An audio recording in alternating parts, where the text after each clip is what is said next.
నిర్ణయాన్ని కేబినెట్ ఆమోదంతోనే జరిగాయని కేసీఆర్ చెప్పడం ఆయన జరిగింది. చెప్పింది వాస్తవం ఉంటుంది. ఇది వాస్తవం. ఆయన వాస్తవం. చెప్పింది- ఆయన చెప్పింది వాస్తవం ఉంటుంది. రవి గారు, ఈ రోజు కొత్తగా కేసీఆర్ ఎక్కడైనా క్యాబినెట్ అన్నాడా ఆయన? ఈ రోజు కొత్తగా కావాలి సార్ కేసీఆర్ ఎప్పుడైనా క్యాబినెట్ అన్నాడా? ఈ రోజు ఏ నాకు అది- ఒక విషయం. నేనైతే వినలేదు మరి. సార్, ఒక విషయం అండి రవి గారు, ఒక విషయం. గతంలో కేంద్రం నిధులు ఇస్తలే అంటే ఎందుకు ఇస్తారంటే మేము ఏం చెప్పినాము? మీ క్యాబినెట్ ఆమోదపరిచి మీరు మాకు రిపోర్ట్ ఇవ్వండి ఆయన, మేము రిలీజ్ చేస్తాం డబ్బులు అన్నాం. రైట్. మీ దగ్గర లేకనే కదా ఆన్సర్ అదే కదా. ఇవాళ నువ్వు కొత్తగా రాగానే అన్ని చేసినామంటే తప్పు కదా, ముమ్మాటికి తప్పది. రైట్. సమీర్ కార్తిక్ గారు బాగా లేట్ అయింది మీకు ఇలా. సరే మీరు అడిగిరు కానీ ఆయన తీసుకున్న తర్వాత మీరు రాసుకోండి. అందుకనే నేను అడుగుతాను. మీరు చెప్పండి, వివరించండి. సార్ తీసుకున్న తర్వాత మిమ్మల్ని అడుగుతాం. సార్, మొత్తానికైతే మీ కాంగ్రెస్ పార్టీ అధికారంలోకి రావడానికి ప్రధాన కారణం కాళేశ్వరం మీద మీరు చేసినటువంటి డెలిగేషన్స్. అంటే మీరనే కాదు, ప్రధానంగా బీజేపీ కూడా చేసింది. సో దాన్ని మీరు బాగా ఫోకస్ చేయగలిగారు. అక్కడ దాని మీద ఆయన తిన్న 1,00,000 కోట్లు, కాళేశ్వరంలో తిన్న 1,00,000 కోట్లు కక్కిస్తా అంటూ కూడా రేవంత్ రెడ్డి గారు పలు సందర్భాల్లో సభల్లో చెప్పడం జరిగింది. సో దానివల్ల ప్రభుత్వం మారిందని చాలామంది ప్రజలు అనుకుంటున్నారు. కానీ దానివల్ల కాదు, మీరు ఇచ్చినటువంటి 420 హామీలు కావచ్చు, ఆ తర్వాత 6 గ్యారెంటీల వల్ల కావచ్చు, హామీలు అంటే అమలు కానటువంటి హామీలన్నీ కూడా మీరు ఇచ్చి ఈరోజు మీరు అధికారంలోకి వచ్చారని చెప్పేసి బీఆర్ఎస్ నాయకులు చెప్తా ఉన్నారు. సో ఏంటి నిజంగానే మరి దీని మీద కాంగ్రెస్ పార్టీ ఏమనుకుంటుందంటే కేసీఆర్కి ఈరోజు పీసీ ఘోష్ కమిషన్ ముందు హాజరు అవ్వడానికి ఆ సందర్భాన్ని ఒకసారి మనం తీసుకుంటే మీరు ఏమనుకుంటున్నారు? దాని మీద మీ అభిప్రాయం ఏంటి? సార్, అయితే ఈరోజు కాంగ్రెస్ పార్టీ ఏదైతే ఎన్నికల ముందు చెప్పినట్టే విచారణ జరిపిస్తాము, దోషులను ప్రజల ముందు నిలబెడతామని చెప్పారు. ఈ రోజు వరకు విచారణ జరిగింది.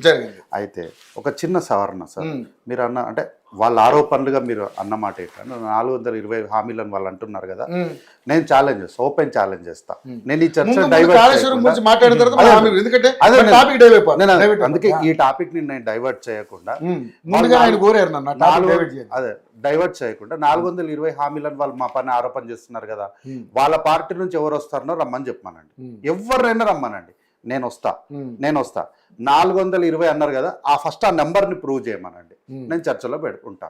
తర్వాత ఈరోజు వాళ్ళపైన కోపం మీద మాకేం లేదు సార్, ఓటు మేము ఇచ్చినటువంటి గ్యారెంటీల పైన ఇచ్చినారు. ఎందుకంటే ఒప్పుకున్నారండి మీరు అన్నదానికి, మీరు గ్యారెంటీ గురించే ఒప్పుకున్నారు. అదే మరి కాళేశ్వరం మీద కాదు, ఆయన ఒప్పుకున్నాడు. మీ పైన కాళేశ్వరం మీ మీద కోపం మీద మాకేలేదు, మేము ఇచ్చిన గ్యారెంటీల పైన మాకు వేసినారు అని అంటున్నారు. ఆ గ్యారెంటీ ఏంటి? వద్దు, ఇట్లా వారినన్నా మాట్లాడమని నేనన్నా మాట్లాడు. ఎందుకంటే ప్రజలకు మనం ఏం చెప్పాలనుకుంటున్నాం అర్థం కావాలి. ఎందుకంటే మా గ్యారెంటీలు ఏంటి? 6 గ్యారెంటీలు అనేటివి మేము అఫీషియల్ గా రాసి ఇచ్చినటువంటి 6 గ్యారెంటీలు. ఇంకో చాలా గ్యారెంటీలు. ఏం గ్యారెంటీ? ఒక గ్యారెంటీ కాళేశ్వరంలో అవినీతి జరుగుతుంది. ఈ కాళేశ్వరం అనేది భవిష్యత్తు రోజుల్లో పనికి రాకుండా పోయే ప్రమాదం ఉంది. కాబట్టి ఈ కాళేశ్వరంలో దోషులైనటువంటి వారిని చట్టబద్ధంగా విచారణ జరిపించి, ఉట్టిగా కాదు విచారణ జరిపించి ప్రజల ముందు నిలబెడతామన్నది కూడా గ్యారంటీనే. ఎన్నికల్లో మేము చెప్పిన మాట, ప్రతి మాట కూడా గ్యారంటీ అని చెప్పేసి నేను నిలబడతా. వాళ్ళ పార్టీ నుంచి ఎవరు వస్తారు రమ్మనండి, నిరూపించకపోతే నేను అప్పుడు నాతో మాట్లాడాలి. ఏంటి దానిపైన చర్చ కంటే వెళ్దాం. ఒకవేళ అదే చర్చ అంటే చెప్పండి. ఈ రోజు ఆ చర్చ కాదు కాబట్టి, ఈ రోజు అది చర్చ కాదు కాబట్టి నేనేమంటున్నా, నేను రెడీ అంటున్నా. ఈ రోజు చర్చ కాదు. సో చర్చ ఏంటి? కాళేశ్వరం పైన కల్వకుంట్ల చంద్రశేఖరరావు గారు విచారణకు వచ్చినారు. ఏమైంది విచారణకు వస్తే? వారి హయాంలో ఒక అవినీతి జరిగింది. వారి హయాంలో ఈ రోజు ఈటల రాజేందర్ గారు వచ్చి ఇదంతా కేబినెట్ తీసుకున్న నిర్ణయం, మా సొంత నిర్ణయం కాదు అని అన్నారు. మరి గతంలో ఈటల రాజేందర్ అక్కడ ఉన్నప్పుడేమో, బీఆర్ఎస్ ఉన్నప్పుడేమో కల్వకుంట్ల చంద్రశేఖరరావు గారు రక్తం బొట్టు పెట్టి ఆయన మేధాశక్తితో కట్టారండి అని అన్నాడు. ఏంటిది? నాకు అర్థం కాలేదు. అంటే నాకు ఈరోజు నిన్న హరీష్ రావు గారు, ఈరోజు ఈటల రాజేంద్ర గారు వీరందరూ మాట్లాడినప్పుడు నాకు ఒక సినిమా గుర్తొచ్చింది.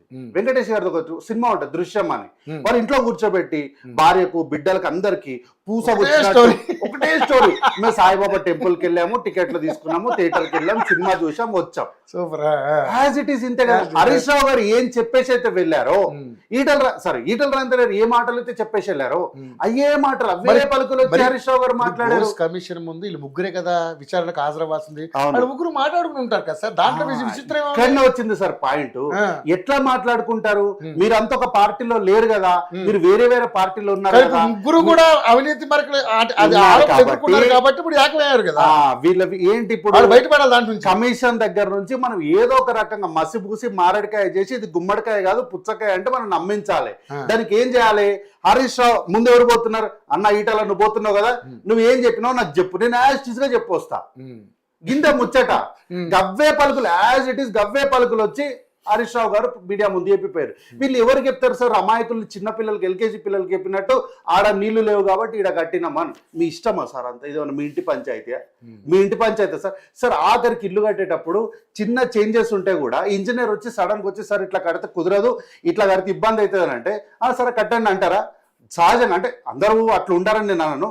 సహజంగా జనరల్గా ఏమంటారు, ఇలా కట్టాలని చెప్పేసి మళ్ళీ వాస్తు చూసే వాళ్ళు ఉంటే సార్ మా ఇంజనీర్ ఇట్లా అంటున్నారు మీరు ఏమంటారు ఓకేనా అని చెప్పి చిన్న సలహా మాట సలహా కూడా అడుగుతారు కదా. 100% అని చెప్పరు, బట్ మెజారిటీ ఆఫ్ పీపుల్ వాస్తుని అడుగుతారు కదా. అట్లా ఆడ నీళ్లు లేవు కాబట్టి మేము ఇక్కడ కడుతున్నాం అన్నప్పుడు మీరు ఇదే మాటని ఎందుకు డిపిఆర్ లో చెప్పలేదు? ఎందుకు ఇదే మాటని కేంద్ర ప్రభుత్వానికి ఎందుకు చెప్పలేదు? ఇదే మాటని ఎందుకు మీ ఇష్టానికి మీ సొంతంగా నిర్ణయం తీసేసుకున్నారు?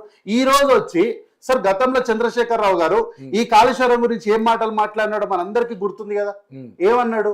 దిస్ ఈజ్ మై ప్రాజెక్ట్, నేను కట్టినా, దీనికి డిజైన్ నేనే గీసిన, మొత్తం ఈ క్రెడిట్ అంతా నాదే, ఇంజనీర్ నేనే ఇంజనీర్ని, నేనే పుస్తకాలు చదివినా, నేనే రాత్రి బావుల్లో నిద్ర లేకుండా ఫామ్ హౌస్ లో కూర్చొని వాడు ఎవడో అంటాడు ఫామ్ హౌస్ ఏం చేస్తుండే ముఖ్యమంత్రి అంటే ఏం చేస్తా నేను ఇంజనీర్ ప్లాన్ ఇస్తున్నావా అని చెప్పి ప్రెస్ మీట్ల ప్రెస్ వాళ్ళని ఉద్దేశించి అసహ్యంగా మాట్లాడినాడు కదా. మరి ఈ రోజు ఎందుకు హరీష్ రావు గారు నిన్న పేపర్స్ అన్ని పేపర్స్ లో హెడ్లైన్ ఏంటి? అవి దీనికి మొత్తం కారణం ఇంజనీర్లే అంటారు కదా. ఈ చర్చల వరకు కూడా నిన్న మొన్నటి చర్చల వరకు కూడా కల్వకుంట్ల చంద్రశేఖర్ రావు గారు కట్టినరన్న ఒకే ఒక ఉద్దేశంతో మీరు కాళేశ్వరాన్ని నిర్లక్ష్యం చేస్తున్నారు, అసలు కేసీఆర్కి మంచి పేరు రావద్దని మీరు ఇట్లా చేస్తున్నారు అన్నారు కదా. ఈ రోజు ఎందుకు ఆ పాపం అంతా ఇంజనీర్లేదని వాళ్ళకి ఎందుకు అంటగడుతున్నారు? అంటే ఘనత వస్తేనేమో మీ కోటాలా, అపకీర్తి వస్తేనేమో ఇంజనీర్లకు కోటాలా? ఎక్కడ సార్ ఎవరు రాసిన రాజ్యాంగం, ఎవరు చెప్పిన ప్రజాస్వామ్యం సార్ ఇది? సార్ ఇప్పటి వరకు 109 మంది అధికారులను ప్రశ్నించిన ఇక్కడ మనం కూడా ఆలోచించాల్సిన విషయం ఏంటంటే అధికారానికి లోబడి ఇంజనీర్లు కానీ లేకపోతే ప్రభుత్వ అధికారులు పనిచేశారు. ఎందుకు? వాళ్ళ మెహర్బానీల కోసం కూడా ఇందులో కొంత ఇన్వాల్వ్మెంట్ ఉంటుంది. కానీ అలాంటప్పుడు తప్పకుండా వీళ్ళ అపవాదం ఎదుర్కోవాల్సిందే. ఎదుర్కోవాలి. 109 మంది అధికారులను ఏజెన్సీలకు సంబంధించిన స్టేట్మెంట్ అని రికార్డ్ చేసినటువంటి విచారణ సంస్థ ఎవరిని కూడా అరెస్ట్ చేసే అధికారం లేదు కదా. అయితే అధికారులు కూడా మీరు ఎవరికి లోబడి పనిచేయాలి? చట్టానికి లోబడి పనిచేయాలి. కానీ మీరు ఎవరికి లోబడి పనిచేశారు? అధికారం ఉన్న వాళ్ళకి లోబడి పనిచేశారు. కాబట్టి ఒక్క అధికారి ఇంట్లో ఏముంది చూద్దామని తలుపు కొడితే ఎన్ని కోట్లు దొరికినాయి మనకు తెలుసు కదా. ఒక్క అధికారి తలుపు కొడితే ఎన్ని కోట్లు దొరికినాయి మీకు తెలుసు కదా. అట్లాంటిది ఒక అధికారికే ఇంట్లోనే అన్ని కోట్లు దొరికినప్పుడు ఎందుకు కల్వకుంట్ల చంద్రశేఖర్ రావు గారి ఇంట్లో 1,00,000 కోట్లు దొరకకూడదని ప్రశ్నగానే అడుగుతున్నాము. మీరు ఈరోజు వచ్చింది విచారణకే కదా. మీరే చెప్తారు కమిషన్ కి ఓన్లీ సివిల్ కు ఉన్నటువంటి రైట్స్ మాత్రమే ఉంటాయి, వారికి అరెస్ట్ చేసే అధికారం లేదంటారు కదా. మరి ఎందుకు? మీరు ఉట్టిగా విచారణ కదా వచ్చి సార్ మీ వాదన ఏదో వినిపించండి అన్నారు విచారణ సంస్థ. వచ్చి సార్ ఇది విషయము ఇది విషయము, ఏ తర్వాత బి వస్తుంది, బి తర్వాత సి వస్తుంది, కానీ కాంగ్రెస్ వాళ్ళు అట్లా కాదు ఈఎఫ్జి అని చెప్తున్నారు అని చెప్పి వచ్చి విచారణకు వచ్చేసి వెళ్ళిపోతే అయిపోతుంది కదా. అట్లా కాకుండా మీరు మంది మార్బాలాన్ని వేసుకొచ్చి రోడ్ల మీద ట్రాఫిక్ జాములు చేసి ఒకటేసారి 100 కార్లు ఒక్కటేసారి ఫటాఫట ఒక 100 కార్లను ఆపి మీరు ఎవరిని భయపెట్టాలనుకుంటున్నారు? అంటే ఉద్యమం టైంలో మీరు ఇక్కడ సెటిల్ అయినటువంటి సెటిలర్లను ఆంధ్ర ప్రాంత ప్రజల్ని భయపెట్టినట్టు. అంటే కేసీఆర్ గారు మాట వినకపోతే ఇక్కడ మొత్తం అలజడి సృష్టిస్తామని అట్లాంటి వాతావరణాన్ని మళ్ళీ సృష్టించి మీరు ఎవరిని భయభ్రాంతులకు గురి చేయాలనుకుంటున్నారు? 2012లో మీకు ఎవరైనా భయపడినారేమో సార్. ఈ రోజు 2023-25 తర్వాత మీకు ఎవరు భయపడే పరిస్థితి లేదు. మీరు సైలెంట్గా వచ్చి విచారణకు హాజరై వెళ్ళిపోతే అయిపోతుంది.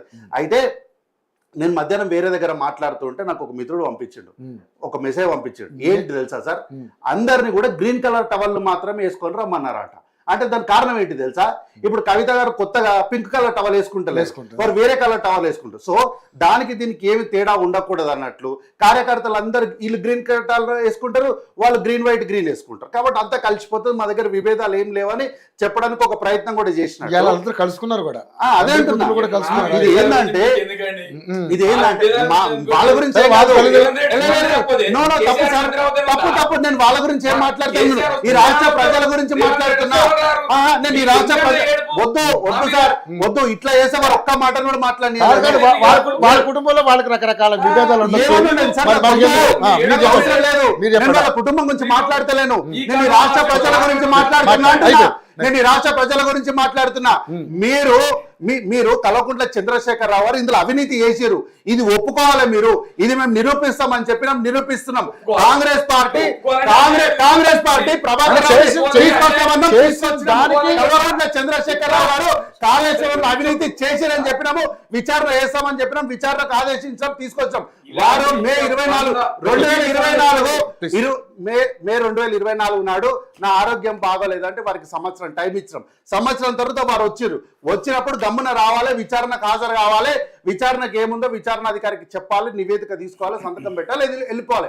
అంతేగాని మీరు హైదరాబాద్ రోడ్ల మీద వచ్చి మీ ఇష్టానికి మంది మార్పాలని వేసుకొచ్చి అందులో ట్రాఫిక్ 2 వీలర్ వెళ్తున్న వాళ్ళు, కార్లో వెళ్తున్న వాళ్ళు రౌడీలకు ఆగురా అని మీరు భయపెట్టిస్తే భయపడే రోజులు లేవి. ఈ రోజు హైదరాబాద్ లో అదే జరిగింది సార్. 2 వీలర్లలో కార్లలో వస్తున్న వాళ్ళు దాదాపు 800 మంది పోలీసులు ఏం అసమర్థత, మీరు రాష్ట్రంలో దౌర్జన్యాలు చేస్తున్నారు, మీరు రాష్ట్రంలో రౌడీజాన్ని పుట్టిస్తున్నారా? ఎందుకు సార్ ఈ రోజు 800 మంది పోలీస్ పర్సనల్స్ యొక్క ఫోర్స్ ని అనవసరంగా మీరు ఎందుకు ఈ రోజు డ్యూటీ చేయించాల్సి వచ్చింది? మీరు ఇట్లాంటి కార్యక్రమం చేయకపోయింటే ఈ పోలీస్ ఆఫీసర్స్ ని వేరే దగ్గర వాడుకునే వాళ్ళము, వేరే కార్యక్రమాలకు వాడుకునే వాళ్ళం. కనీసము వాళ్ళకి ఏ పని లేకపోతే పోలీస్ ఆఫీసర్లకు వేరే సంబంధించిన ట్రైనింగ్ ఇచ్చేవాళ్ళం మేము. మీకోసము మీరు చేసినటువంటి రౌడీజానికి, మీరు చేసినటువంటి గూండాయిజానికి, మీరు చేసినటువంటి అప్రజాస్వామిక కార్యక్రమానికి దాదాపు 800 మంది నుంచి 900 మంది పోలీస్ అనవసరంగా అక్కడ వచ్చింది. కాబట్టి ఏంటంటే సార్ చర్చల్లో బీఆర్ఎస్ పార్టీ ఎప్పుడు కూడా విషయాలు బయటికి వెళ్ళినప్పుడు ఇంటరప్ట్ చేసి అసలు విషయాన్ని ప్రజలకు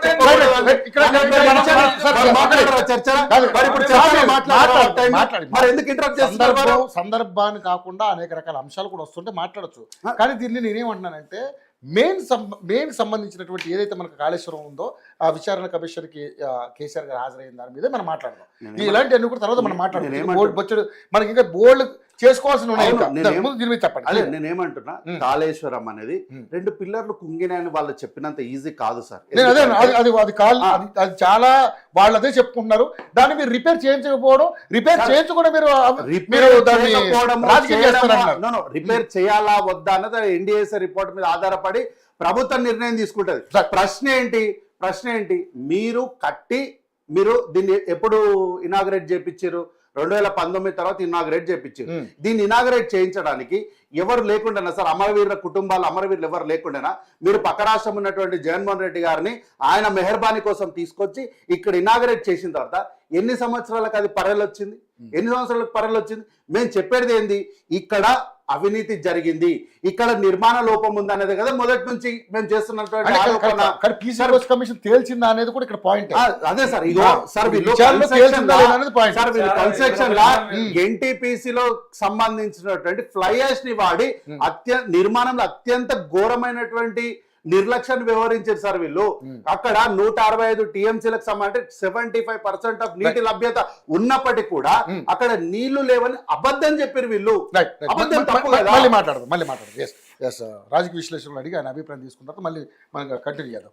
సార్, నిజంగానే కాళేశ్వరం విషయంలో మనం చాలాసార్లు డిబేట్లు